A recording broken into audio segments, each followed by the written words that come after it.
Mom collapsed. The sudden message from my daughter, Lily, hit me hard. I had divorced a year ago, and my 7-year-old Lily was living with my ex-wife, Susan. I received a call from Lily saying that Susan had gotten very thin and was now in the hospital. Lily, what's going on? I send $2,000 every month. Why is this happening? I asked. Daddy, please help Mom, Lily cried, hearing her heart break. I left work early and rushed to the hospital where Susan was admitted. I prayed for their safety as I took a taxi there. When I arrived, I found my crying daughter and my mother-in-law. Susan was lying in bed with her eyes closed, looking like she was asleep. How is Susan? I asked my mother-in-law. It's a mess. She's hospitalized for malnutrition. Pills are piling up, she replied. Malnutrition? She said she was on a diet and hardly ate. I told her many times to eat more. I can't believe she hadn't been eating properly until it came to this. Daddy, will Mom be okay? Lily asked. Yeah, she'll be fine. She'll rest in the hospital and we'll be back to normal soon, I reassured her. Really? Lily clung to me, shedding quiet tears, and a faint smile appeared on her face, maybe comforted by my presence. But I noticed something was off when I held her. Has Lily slimmed down too? I wondered. That's what kids are like during their growth spurts, my mother-in-law said. I deeply regretted not being aware of Susan's and Lily's well-being. I was the cause of our divorce. Back then, I was a busy salesman at a major corporation and hardly came home, leaving everything about the house and our daughter to Susan. I neglected my responsibilities as a husband and father, which made Susan so upset that she asked for a divorce. After that, Susan and Lily moved back to her parents' home, where her father and stepmother lived. They got married late in life, fearing loneliness in old age. Susan said she worried about being a burden by returning with her child, but her parents welcomed her warmly. Out of my own will, I sent them $2,000 every month, hoping they would live comfortably. Being too focused on work, I was the reason for our divorce, so I decided to do everything I could for them. After the divorce, our relationship wasn't bad. We often contacted each other, and I learned a lot about my daughter who had just started grade school. However, for the past 6 months, I had been so busy that I hadn't contacted my ex-wife. I wondered what had happened to Susan during this time. I was deep in thought as I looked at Susan lying on the bed, looking so thin. Isn't this a bit too much for a diet? I wonder why she wanted to lose weight so much. Well, who knows? Maybe she found someone she likes. She's still young after all, my mother-in-law said. James, you can go home. I'll take care of Susan, she added. I understand. I'll head home for today. It must be hard staying with her. How about you, Lily? Do you want to come to my place? Huh, really? I want to go with you, my daughter said happily, squeezing my hand. My mother-in-law quickly responded, I'll take care of Lily here. You're busy with work, James, and Lily needs to go to school. But Lily says she wants to go. I can drop her off and pick her up from school. You're busy and it's hard for you to take care of her. Plus, you don't even have custody, she reasoned, leaving me at a loss for words. I see. In that case, when Susan wakes up, could you ask her if she'll let me take care of Lily while she's hospitalized? Regardless of what you say, she's still my daughter, I said, apologizing to my disappointed daughter. I bowed to my mother-in-law and left. Looking back, I regretted not insisting on taking her home right then. Several days passed since Susan was hospitalized. One day after work, I returned home to find my daughter there. Lily, did you come here all by yourself? Daddy, she said, looking up at me anxiously. She was wearing the same worn-out t-shirt and dirty shoes as at the hospital, and her hair, seemingly tied by herself, was a mess. This was the discomfort I had felt at the hospital. Realizing it now made me feel like a failure of a father. I invited her in and offered her a cup of hot milk. Doesn't your mom buy you new clothes or shoes? No, it's not like that, Lily shook her head, struggling to explain. I've been working hard, sending money so you and Mom could live comfortably. Has it not been enough? Dad, that's not it. Lily looked on the brink of tears. I gently stroked her back, waiting for her to find her words. After a while, she took a deep breath and said, Grandma does mean things to me and Mom. She barely lets us eat. No way. Is that really true about Grandma? It's true. I'm okay because I get lunch at school, but Mom's always hungry. That's why she collapsed. And you know, Grandma goes out every night, and when she comes back in the morning, she always badmouths me and Mom. Since living with Grandma, Mom has been treated like a servant every day. Lily's words, shouted through her tears, hit me like a punch in the gut. Could my mother-in-law be the cause of Susan's malnutrition? If I had kept in contact, maybe this wouldn't have happened. Biting my lip in frustration, I felt a small, warm hand gently touch mine. Dad, don't cry, Lily said, her heart tightening as she bravely held back her own tears. With that, I decided to help my ex-wife and daughter. About a week later, I was contacted by the hospital about Susan's scheduled discharge.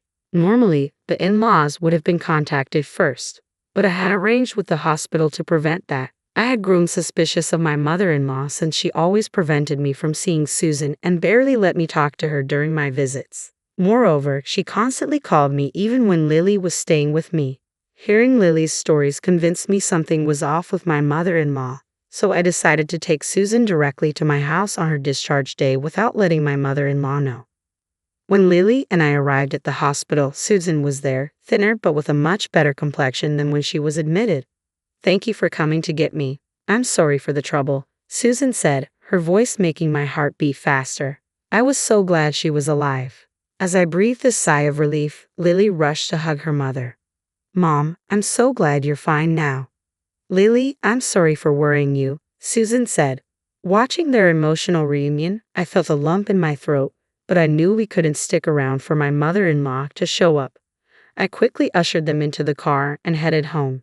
"Feels nostalgic," Susan said, relieved as we arrived at the house we had lived in together until a year ago.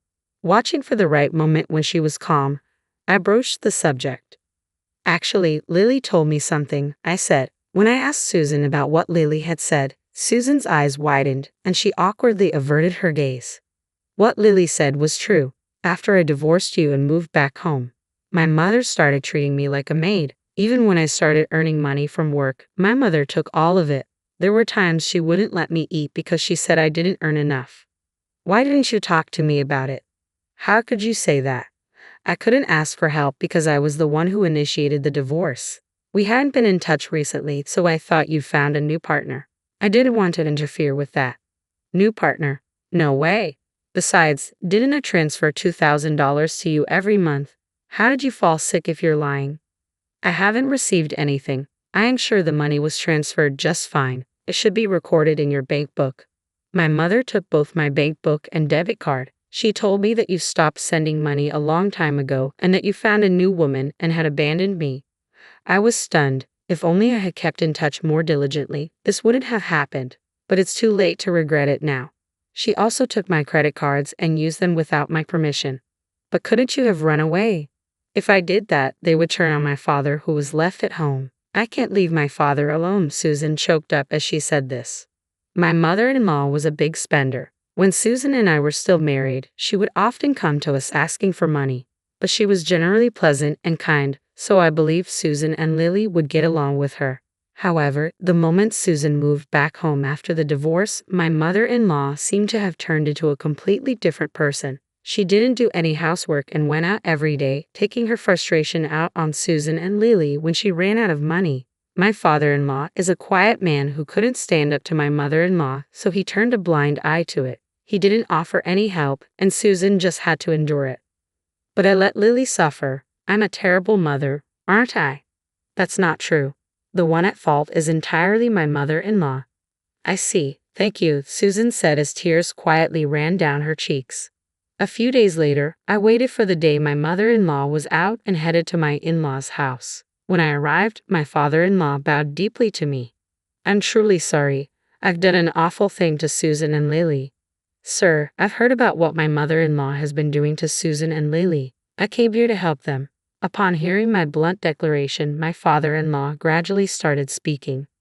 "I noticed what she's been up to, but I turned a blind eye. I became unable to speak because I grew scared seeing her change day by day. But I can't stand seeing my daughter and granddaughter get hurt anymore." From his trembling voice, his regret was palpable. He wished for the same thing I did, to protect both of them. "Sir, could you lend me a hand?" I asked him to keep an eye on my mother-in-law's behavior, where she went, what she did, how my $2,000 transfer was spent, and how Susan's credit card was used. Subsequently, I also began to investigate my mother-in-law. One day, I visited my in-laws' house with my ex-wife. As soon as Susan went in, I could hear a loud voice berating her. I quickly followed. "Pardon my intrusion, James," my mother-in-law said, ignoring my surprise. I turned to my ex-wife and asked, "Are you all right?" Susan trembled in fear. Rubbing her back, I turned my gaze towards my mother-in-law. She froze for a moment, then hastily said, "Oh, welcome. What brings you here so unexpectedly?" "I just dropped off little Lily at school. Thought I could come over to discuss some matters regarding Susan and Lily without having Lily present. Hope I'm not intruding." "Oh, a discussion about what, I wonder?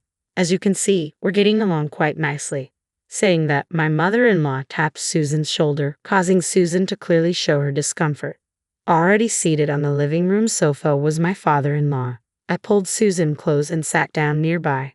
"I've been transferring money to Susan's account to help out even a little bit after our divorce. Is it true you are using up all the money?" "What? What money? I know nothing about it. Susan's probably trying to cover up her frivolous spending by blaming me. What a terrible daughter." As expected, my mother-in-law pretended not to know and even tried to shift the blame onto my ex-wife. She probably thought she could brush it off. But I exchanged a glance with my father-in-law, who quietly nodded. From here, the reprisal began. "That's odd. You said that $2,000 every month, but you told Susan that I stopped sending money and had abandoned her and our daughter, right?" My mother-in-law started trembling as I spoke those words. "Tiff, that's what I heard from Susan. I didn't have control of my bank books or cards. You took them all," Susan said. "I couldn't possibly know about it. Besides, you've been using my credit card too, haven't you?" "I've received the receipts." "What have you been using Susan's credit card and the $2,000 you receive every month for?" Our questioning made my mother-in-law shake her head, insisting she didn't know. Of course, we expected her to play dumb. In the midst of this, my father-in-law brought something out from the back of the room. "Stop lying." "What do you mean? Do you suspect me as well?" my enraged mother-in-law asked as my father-in-law pulled out a few photos. "So that's where you've been going every night. You seem to have a favorite host at the nightclub. It appears you've been having a grand time using James's money and Susan's credit card." "How did you?" My father-in-law and I looked into everything. Although we only had to follow you around since you were so careless, we figured out everything without much investigation. "What's wrong with using my daughter's money? I should be allowed that much. Furthermore, it seems that wasn't enough money for you. You've been tricking money out of widowed men like my father, almost akin to marriage fraud, haven't you?" "Shut up. It's the victim's fault for being fooled." My mother-in-law brazenly shrugged off the evidence. "I thought this man had money when I married him, but it turns out he didn't have much. Luckily, my daughter Susan has been a great contributor. Haha. Men at the local senior centers are so easy. All it takes is a soft voice to have them smitten." Hearing this, my father-in-law's jaw dropped. Susan and I were at a loss for words. "We're calling the police." "No, anything but that." At the mention of the police, my mother-in-law turned pale, but I went ahead and called them. "Why would you call the police? This isn't looking good for me." "So you're aware that what you've done is wrong?" "Just don't call the cops. I apologize for everything. Forgive me." "Judging from your attitude, it seems like you've done this before." "Don't worry, we'll have the police conduct a thorough investigation." My mother-in-law, pale faced and shaking, was taken away by the police officers who arrived shortly after. When it was all over, it felt like a weight had been lifted off our shoulders. I gave Susan a warm smile. With tears in her eyes, she gave me a gentle smile in return. Apparently, my mother-in-law was arrested on charges of marriage fraud, and several people are demanding she repay their money. Naturally, my father-in-law divorced her and sued her for the emotional distress inflicted on the family from her harassment. Susan also claimed $50,000 in damages for the misuse of her credit card. Of course, I'm also demanding she return all the money I transferred. My mother-in-law, who is now behind bars, doesn't seem to have an easy life waiting for her when she's out. As for me afterwards, I said to Susan, "Please marry me again. This time, I'll protect you and our daughter. I won't make you cry anymore." We had once led a misguided marriage life, but this incident made me realize the importance of my ex-wife. Hearing my words, Susan cried, thanked me, and held my hand tightly. Now our family is starting a new life. This time, I will protect this happiness thoroughly.